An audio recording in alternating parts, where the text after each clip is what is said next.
The morning sun cast long shadows across the dusty plains of Arizona Territory as Samuel Mitchell guided his horse-drawn wagon along the rutted trail toward Tombstone. The year was 1882, and the harsh landscape stretched endlessly in every direction, broken only by scattered sagebrush and the occasional towering saguaro cactus. Samuel had been making this journey every 2 weeks for the past 3 years, hauling supplies from his ranch to the bustling mining town.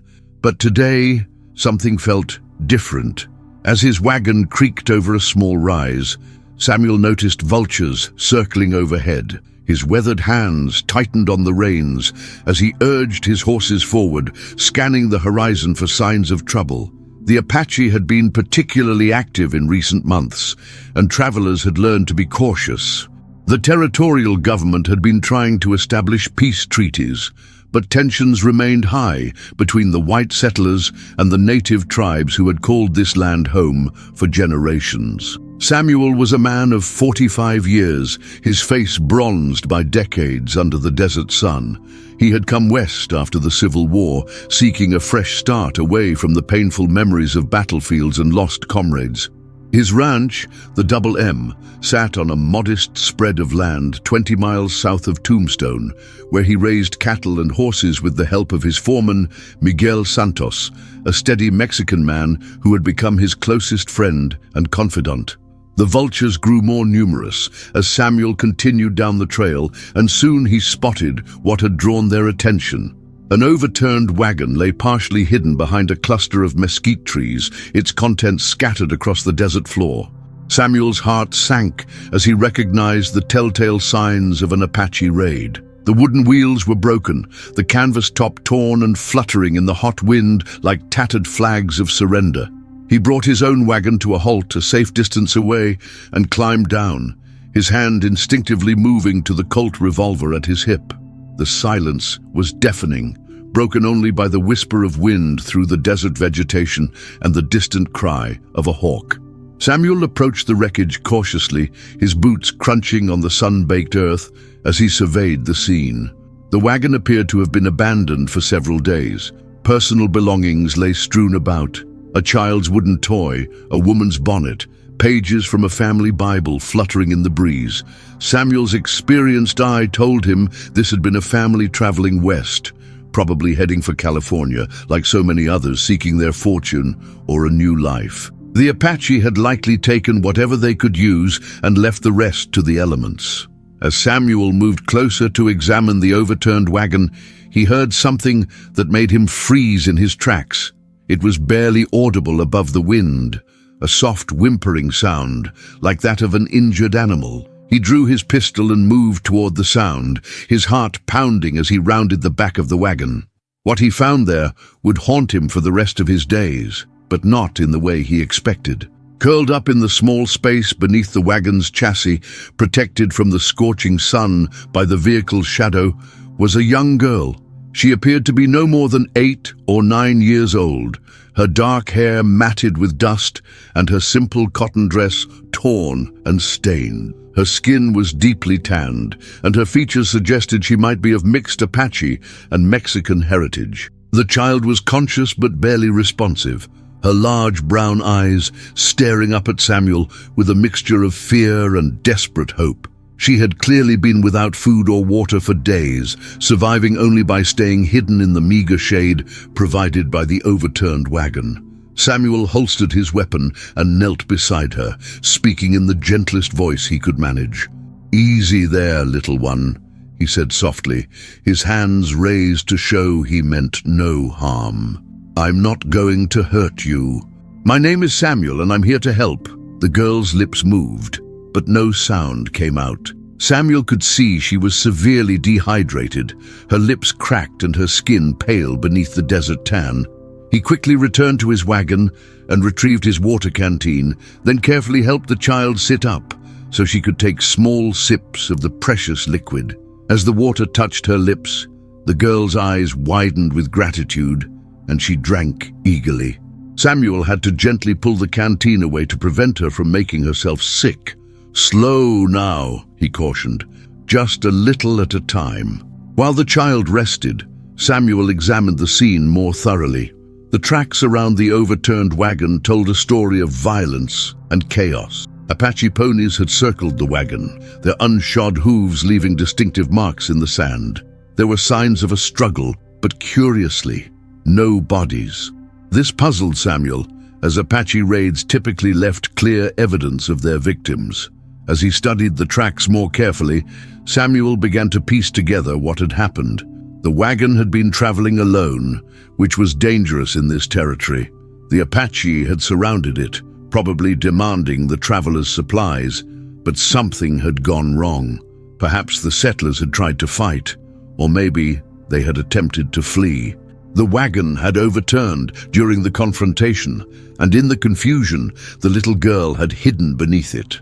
Samuel returned to the child, who was now able to sit up on her own. He offered her a piece of hardtack from his supplies, breaking it into small pieces so she could manage it more easily.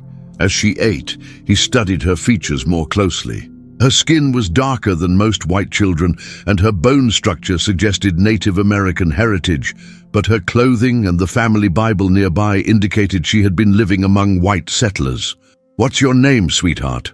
Samuel asked gently, crouching down to her level. The girl looked up at him with those large, expressive eyes and whispered in a voice hoarse from thirst, "Elena, Elena," Samuel repeated, smiling to put her at ease. "That's a beautiful name. Can you tell me what happened here, Elena? Where is your family?" The child's face crumpled, and tears began to flow down her dusty cheeks. She shook her head, unable or unwilling to speak about the traumatic events she had witnessed. Samuel's heart went out to her, recognizing the look of someone who had seen too much violence for such a young age. Samuel made a decision that would change both their lives forever. He couldn't leave this child alone in the desert, and he couldn't abandon her to an uncertain fate in Tombstone. The territorial authorities were overwhelmed with their own problems, and orphaned children often ended up in situations that were little better than what Eleanor had already endured. "Eleanor," he said softly, "would you like to come with me? I have a ranch not far from here, with good food and a warm bed. You'll be safe there, I promise." The girl studied his face for a long moment, as if trying to read his intentions. Something in Samuel's weathered features must have convinced her of his sincerity, because she nodded slowly and allowed him to help her to her feet. Samuel gathered what few salvageable items he could find among the scattered belongings: the family Bible, a small silver locket that might have belonged to Elena's mother, and the wooden toy that had probably been hers. He wrapped these precious mementos in a piece of canvas and placed them carefully in his wagon. As he helped Elena climb onto the wagon seat beside him, Samuel noticed she winced with pain. A closer examination revealed she had a deep cut on her left leg, probably sustained when the wagon overturned. The wound had been crudely bandaged with a strip of cloth torn from her dress, suggesting she had tended to it herself during her days of hiding. Samuel used his first aid supplies to clean and properly dress the wound, marveling at the child's stoic endurance. Elena watched his every movement with those intelligent brown eyes, never complaining despite what must have been considerable pain. Her resilience impressed him. This was a child who had learned to survive against impossible odds. As they began the journey back to the Double M Ranch, Samuel found himself wondering about Elena's background. Her mixed heritage was not uncommon in this part of the territory, where Apache, Mexican, and Anglo populations had interacted for generations. Many children like Elena lived between worlds, never fully accepted by any single community, but carrying the strength and wisdom of multiple cultures. The Apache people had been fighting a losing battle against American expansion for decades.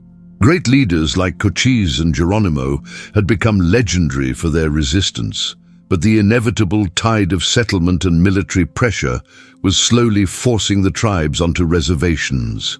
Samuel had served briefly as a scout for the army and had developed a grudging respect for Apache warriors and their intimate knowledge of the harsh desert landscape. Elena's presence in the wagon with white settlers suggested her family had chosen to live among the Anglo community. rather than with the Apache bands that still roamed free in the mountains. This decision would have been difficult and controversial, potentially cutting them off from their tribal connections while never guaranteeing full acceptance in white society. As the wagon rolled across the desert floor, Samuel began to share stories about his ranch and the people Eleanor would meet there. He told her about Miguel Santos, his foreman, who had a gift with horses and could rope a steer faster than any man Samuel had ever seen. He described Rosa, Miguel's wife, who helped with cooking and household duties and had the kindest heart of anyone in the territory. "Rosa lost a daughter about your age to fever 2 years ago," Samuel said gently, glancing down at Eleanor. "She's been hoping for another child to care for ever since. I think she's going to love you very much." Elena listened to these stories with growing interest, though she remained largely silent. Samuel sensed that she was processing everything that had happened to her, trying to understand how her world had changed so dramatically in just a few days. The trauma of losing her family and surviving alone in the desert would take time to heal, but Samuel was determined to provide her with the stability and love she needed. The Double M Ranch came into view as the sun reached its zenith, shimmering in the heat like a mirage. The main house was a modest adobe structure with thick walls designed to stay cool in the desert heat. A wide veranda wrapped around the front, providing shade during the hottest parts of the day. Behind the house stood a large barn, corrals for the horses and cattle, and several smaller outbuildings. Miguel Santos emerged from the barn as Samuel's wagon approached, his weathered face breaking into a smile of welcome. Miguel was a man of about Samuel's age, with graying hair and the bow-legged walk of someone who had spent most of his life in the saddle. He had worked for Samuel since the ranch's early days, and the two men had developed a partnership based on mutual respect and shared hardship. "Welcome back, Senor Samuel," Miguel called out, then stopped short when he noticed the small passenger beside his employer. "And who is this little one?" Samuel climbed down from the wagon and helped Elena to the ground, keeping a protective hand on her shoulder. "Miguel, I'd like you to meet Elena. She's going to be staying with us for a while." Miguel's experienced eyes took in Elena's condition, the torn dress, the bandaged leg, the haunted look in her young face. He had seen enough violence and tragedy in his lifetime to recognize a survivor when he saw one. Without asking questions, he smiled warmly at the girl and removed his hat in a gesture of respect. "Bienvenida, señorita Elena," he said in Spanish, then switched to English. "Welcome to the Double M. You are safe here." Elena looked up at Miguel with curiosity, recognizing the Spanish words. She responded hesitantly, "Gracias, señor." Miguel's eyebrows rose in surprise at her fluent pronunciation. He exchanged a meaningful glance with Samuel, both men recognizing that Elena's linguistic abilities suggested a more complex background than they had initially assumed. Rosa Santos appeared in the doorway of the main house, drawn by the sound of voices. She was a woman of middle years, with kind eyes and graying hair pulled back in a neat bun. When she saw Elena, her maternal instincts immediately took over. Without hesitation, she hurried down from the veranda and knelt in front of the child. "Ay, Dios mío," she whispered, taking in Elena's condition. "You poor little angel. Come, let me take care of you." Rosa's gentle hands examined Elena's injuries with the practiced skill of someone who had tended to countless cuts, bruises, and ailments over the years. She clucked disapprovingly at the crude bandage on Elena's leg and immediately began planning proper medical care. "Miguel, heat water for a bath," she instructed her husband. "Samuel will need clean clothes for her. I have some things that might fit, left over from..." Her voice trailed off, and Samuel knew she was thinking of their daughter Maria, who had died of fever 2 summers ago. As Rosa led Elena toward the house, the child looked back at Samuel with an expression of uncertainty. He smiled encouragingly and nodded, trying to convey that she was in good hands. Elena seemed to understand and allowed Rosa to guide her up the steps and into the cool interior of the adobe house. Samuel and Miguel stood watching until the door closed behind them. Then Miguel spoke quietly. "Where did you find her, amigo?" Samuel described the overturned wagon and the evidence of an Apache raid, carefully omitting some of the more disturbing details he had observed. Miguel listened with a grave expression, occasionally shaking his head at the violence that had become all too common in their territory. "She is Apache?" Miguel asked when Samuel finished his account. "Mixed blood, I think," Samuel replied. "Apache and Mexican probably, but she was living with white settlers when the attack happened." Miguel nodded thoughtfully. "That explains the Spanish. My Rosa will be good for her. She understands what it means to live between worlds." Indeed, Rosa Santos had her own complex heritage. Born in Sonora, Mexico, she had married Miguel when he was still working as a vaquero on a large hacienda. They had moved north to Arizona Territory seeking better opportunities, but had faced discrimination and suspicion from both Mexican and Anglo communities. Their experience of not quite fitting into any single cultural group would help them understand Eleanor's situation.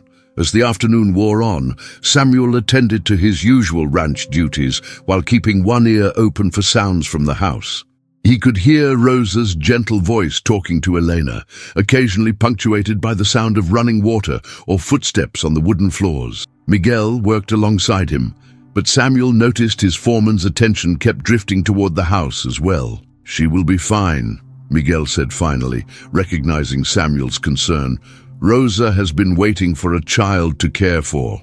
This Eleanor, she is a gift, even if she comes to us through tragedy." Samuel nodded, but his mind was already racing ahead to the challenges they would face. Elena would need time to heal, both physically and emotionally. She would need schooling, proper clothes, and most importantly, she would need to feel safe and loved. Samuel had no experience raising children, especially not a traumatized child with a complex cultural background. There were also practical considerations. The territorial authorities might have questions about Elena's custody. The Apache bands in the area might consider her one of their own, despite her time living with white settlers. And the growing tensions between different groups in Arizona Territory meant that a mixed-blood child might face discrimination and hostility from multiple directions. As evening approached, Rosa emerged from the house with a satisfied expression. "She is bathed and fed," she reported. "The cut on her leg is healing well, though it will leave a scar. She is sleeping now. The poor little one was exhausted." "How is she?" Samuel asked. "I mean, how is she handling everything that's happened?" Rosa's expression grew more serious. "She has seen terrible things, Samuel. She wakes from nightmares and cries for her family. But she is strong, stronger than many adults I have known. Give her time and love, and she will heal." That night, Samuel lay in his bed, staring at the ceiling, listening to the familiar sounds of the desert. Somewhere in the distance, a coyote howled, and the wind rustled through the mesquite trees around the ranch buildings. But tonight, these sounds were joined by another, the soft murmur of Rosa's voice from the guest room, where she was comforting Elena through another nightmare. Samuel thought about the decision he had made that morning. Taking in Elena hadn't been a calculated choice. It had been an instinctive response to a child in need. But now he began to understand the full implications of what he had committed to. This wasn't just about providing temporary shelter. Eleanor needed a permanent home, a family, and a future. The more Samuel considered it, the more right it felt. His ranch had been a place of healing for him after the trauma of war, and perhaps it could serve the same purpose for Elena. She would grow up understanding the value of hard work and self-reliance, but also surrounded by people who cared about her well-being. Over the next few days, a routine began to emerge. Eleanor was quiet and watchful, still processing her trauma, but she showed remarkable adaptability. She helped Rosa with simple household tasks, watched Miguel work with the horses from a safe distance, and followed Samuel around the ranch as he attended to his daily responsibilities. Samuel noticed that Elena seemed particularly interested in the horses. She would stand at the corral fence for long periods, watching the animals with fascination. When he mentioned this to Miguel, the older man smiled knowingly. Apache children learn to ride before they can walk properly, Miguel explained. It is in her blood, this connection to horses. One morning, Samuel decided to test this theory. He selected the gentlest mare in his string, a patient old horse named Dulcie, who had been used to teach children to ride. Leading Dulcie to the corral where Elena was watching, he asked, "Would you like to meet her?" Elena's eyes widened with excitement, and she nodded eagerly. Samuel was surprised by this display of enthusiasm. It was the first time since her rescue that Elena had shown such obvious interest in anything. Under Samuel's careful supervision, Elena approached Dulcie slowly, extending her hand palm up for the mare to sniff. The horse nickered softly and nuzzled Elena's palm, and the girl's face broke into the first genuine smile Samuel had seen from her. "She likes you," Samuel observed, and Elena nodded solemnly. "My grandfather taught me about horses," Elena said quietly, speaking more words at once than she had since arriving at the ranch. "He said they can see into a person's heart." This was the first time Elena had mentioned her family, and Samuel was careful not to press for more information. Instead, he simply said, "Your grandfather sounds like a wise man." Elena nodded again, then surprised Samuel by adding, "He was Apache. My grandmother was Mexican. They met when she was captured in a raid, but she chose to stay with the tribe because she loved him." Samuel absorbed this information, beginning to understand Elena's complex family history. "And your parents?" "My mother was their daughter. My father was a white man who worked as a translator for the army. When they married, the tribe cast my mother out, so we went to live with the white settlers." Elena's voice grew smaller as she continued. "But the white people never really accepted us either. We were always outsiders." Samuel felt a surge of anger at the injustice Elena's family had faced, but he kept his voice calm and supportive. "You're not an outsider here, Elena. This is your home now, for as long as you want it to be." Elena looked up at him with those serious brown eyes, studying his face as if trying to determine whether she could trust this promise. After a long moment, she nodded and turned her attention back to Dulcie. That afternoon, with Elena's eager agreement, Samuel gave her first official riding lesson. He was amazed by her natural ability. She seemed to understand instinctively how to communicate with the horse, how to move with the animal's gait, how to maintain her balance even as a complete beginner. Miguel watched from the barn with an expression of wonder. "I have never seen anything like it," he told Samuel later. "It is as if she and the horse share the same spirit." As weeks turned into months, Elena began to blossom under the care and attention of her new family. Rosa taught her to cook traditional Mexican dishes, sharing stories of her own childhood in Sonora. Miguel showed her how to care for the horses and cattle, patiently explaining the intricacies of ranch work. Samuel introduced her to reading and writing, using the family Bible she had carried from the overturned wagon as one of their primary texts. But it was Elena's relationship with the horses that truly defined her place at the Double M Ranch. She seemed to have an almost supernatural ability to calm frightened or injured animals, and the ranch hands began bringing their most difficult horses to her for Elena's magic touch, as they called it. Samuel gradually learned more about Elena's background through these quiet conversations. Her family had been traveling to California, hoping to start fresh in a place where her mixed heritage might be less of a burden. Her father had been killed early in the Apache attack, and her mother had hidden Elena under the wagon before being taken captive herself. "Do you think she's still alive?" Elena asked one evening, as she and Samuel sat on the veranda watching the sunset. Samuel chose his words carefully. "I don't know, sweetheart. The Apache sometimes take captives to replace members of their tribe who have been lost. If your mother is strong and adaptable, she might have found a place among them." Elena nodded thoughtfully. "I dream about her sometimes. In my dreams, she's learning to be Apache again, like she was when she was little." Samuel was impressed by Elena's mature understanding of her situation. Despite her young age, she seemed to grasp the complex cultural dynamics that had shaped her family's fate. This wisdom, born of tragedy and hardship, would serve her well as she navigated her own path forward.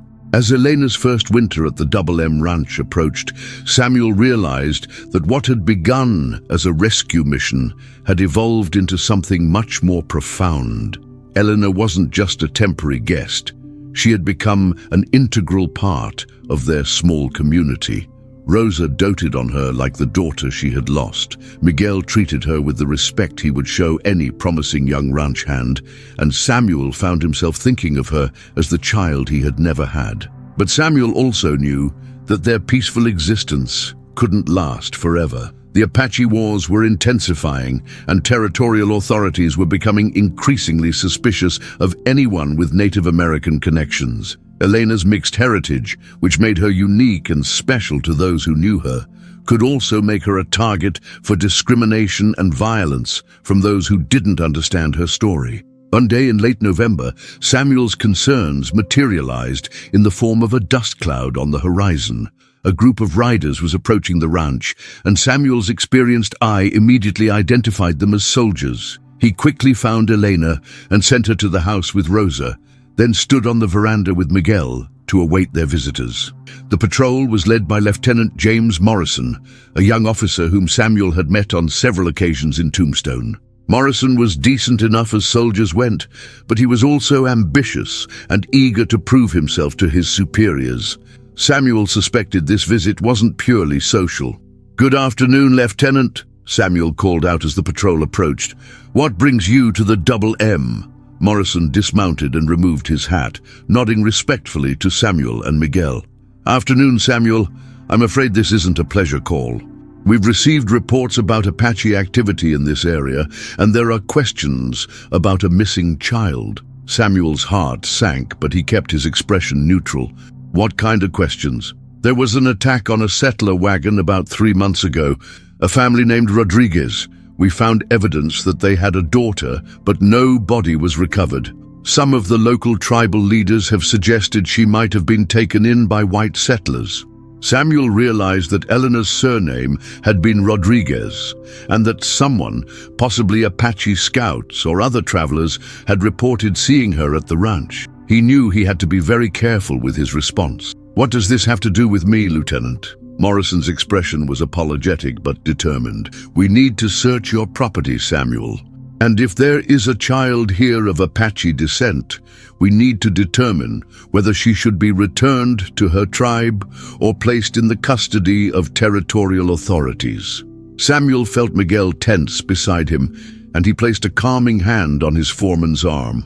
"Elena is under my protection, Lieutenant. She's not going anywhere." "Elena?"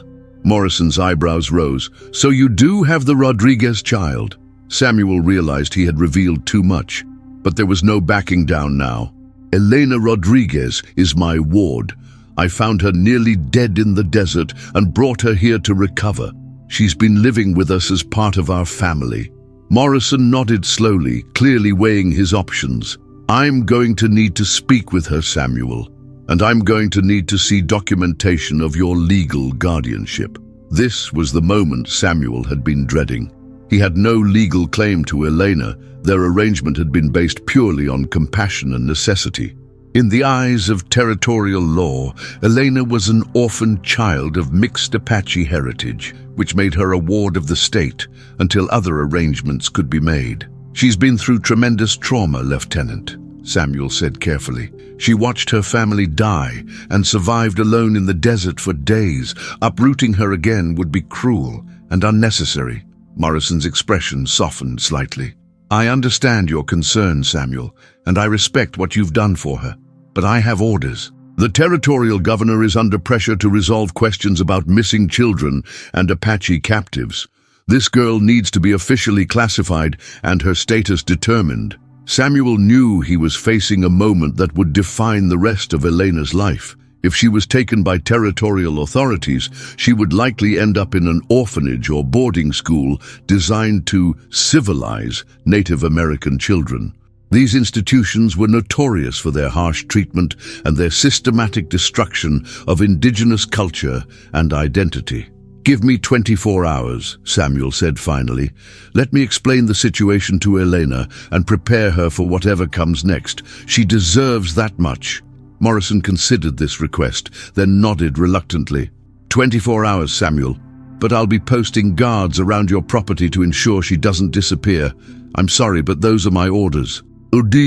As the soldiers made camp near the ranch, Samuel went inside to face the most difficult conversation of his life. Elena was sitting in the kitchen with Rosa, helping to prepare dinner, but her expression showed she had overheard at least part of his discussion with Lieutenant Morrison. "They want to take me away, don't they?" Eleanor asked quietly, her voice steady, despite the fear in her eyes. Samuel sat down across from her and took her small hands in his weathered ones. "They might try, sweetheart, but I want you to know that I'll fight for you with everything I have." Elena nodded solemnly, then surprised Samuel with her next question. "If I have to go, will you remember me?" Samuel's throat tightened with emotion. "Elena Rodriguez, you have become the daughter of my heart. Nothing and no one will ever make me forget you or stop loving you." That night, as Elena slept fitfully in her bed, Samuel sat up, making plans.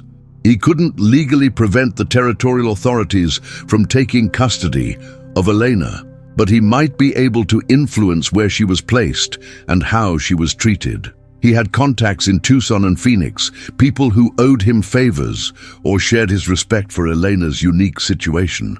But as dawn approached, Samuel realized that legal maneuvering might not be enough. Elena needed more than just a different institution or a sympathetic judge. She needed a future that honored all aspects of her heritage while giving her the opportunity to choose her own path. The solution, when it came to him, was both simple and audacious.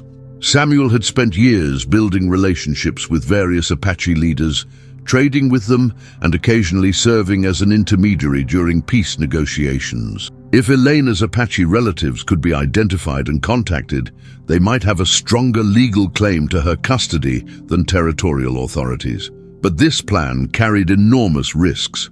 The Apache bands were currently at war with the U.S. Army, and any contact with them could be seen as treason. Moreover, Elena's family had been rejected by the tribe when her mother married a white man, so there was no guarantee that they would welcome her return. As Samuel wrestled with these impossible choices, the first light of dawn began to creep across the desert landscape. In a few hours, Lieutenant Morrison would return for Elena, and Samuel would have to decide how far he was willing to go to protect the child who had become his daughter in all but law. The stage was set for a confrontation that would test the bonds of family, the meaning of belonging, and the price of freedom, in a land where different worlds collided with tragic regularity. Elena's story was far from over, but whatever came next would determine not just her immediate fate, but the kind of person she would become and the legacy she would leave behind. As Samuel watched the sun rise over the mountains that had sheltered Apache people for generations, he made a silent promise to the child sleeping in his house. Whatever happened in the hours to come, she would know that she was loved, valued, and worthy of fighting for. In a world that seemed determined to force people into narrow categories, Samuel was determined to help Elena find a place where she could be fully herself, Apache and Mexican and American, traditional and modern, belonging to multiple worlds while being owned by none. The morning that would change everything was about to begin.